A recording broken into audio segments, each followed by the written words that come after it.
Riżenja oħra f'Tal-Pjetà, din id-darba tad-direttur tal-komunikazzjoni tal-Partit Nazzjonalista Simon Vella Gregory, huwa kien ilu fil-kariga minn Diċembru li għadda inqas minn sena.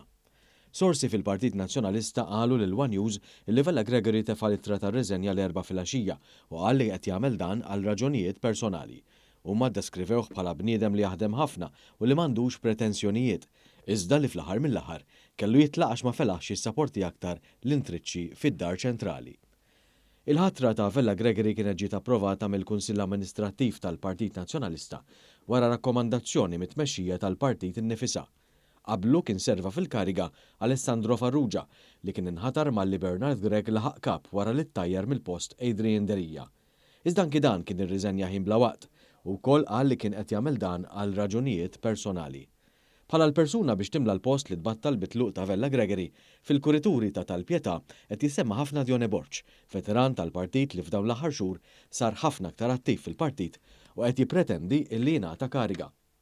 Fl-aħħar elezzjoni tal-Parlament Ewropew Borg kien kandidat fuq il-lista tal-Maduma, iżda klassifika qabel tal-aħħar minn fost l-10 kandidati illi ħareġ il-Partit Nazzjonalista għal dik l-elezzjoni. Bħalissa Dione Borg jinstema' u jidher kuljum fil-midja nazzjonalista, fosthom b'intervisti lil Bernard Gregg. One News infurmat li wara l-elezzjoni tal-Parlament Ewropew, Borg insista bil-kbir li jkollu rwol aktar attiv fil-Partit Nazzjonalista. Din il-pressjoni min-naħa tiegħu issa komplet tiżdied.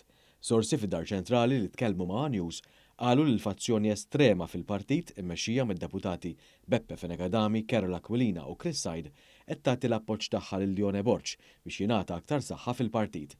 Huwa fatt magħruf li dawn id-deputati għandhom saħħa kbira u li l-aħħar kelma tkun tagħhom.